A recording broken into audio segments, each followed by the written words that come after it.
Hi, I'm Daniel. Have you, a friend, or a loved one ever seen or heard of some type of sexual assault, bullying, or dating violence, but didn't know what to do? Were you afraid to get involved? Did you worry you would make the situation worse? Or were you worried about being embarrassed? If so, you are not alone. We all want to do the right thing, but sometimes that can be difficult. When something stops us from intervening in a situation, we call these our barriers. There are two different types of barriers: personal barriers and relationship barriers. Personal barriers are things like being introverted, afraid the situation will escalate, afraid of retaliation. Maybe you're uncertain of the situation. You don't want to make a scene, or maybe you don't want to be embarrassed. The second, relationship barriers, also known as social barriers, are things like an unspoken rule in a friendship group. Maybe you all agreed not to tell anyone about it. Or you don't want to be the squeaky wheel, the tattletale, or the goody two-shoe. Or you're uncomfortable confronting a friend. All right, so let me ask you. Say you're at lunch and you notice a couple known as Kate and Sam fighting and arguing very loudly.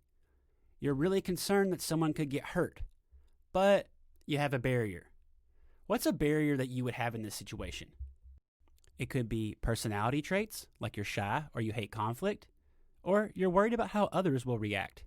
You're not comfortable confronting someone you know, or you're not comfortable confronting someone you don't know. Or maybe you're just uncertain about the situation. Or maybe you just fear retaliation. Take a moment, and if you're comfortable, share your answers. Okay, so now that we know what our barriers are, how do we get over them?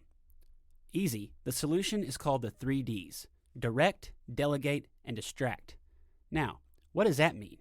Well, direct is you do something yourself.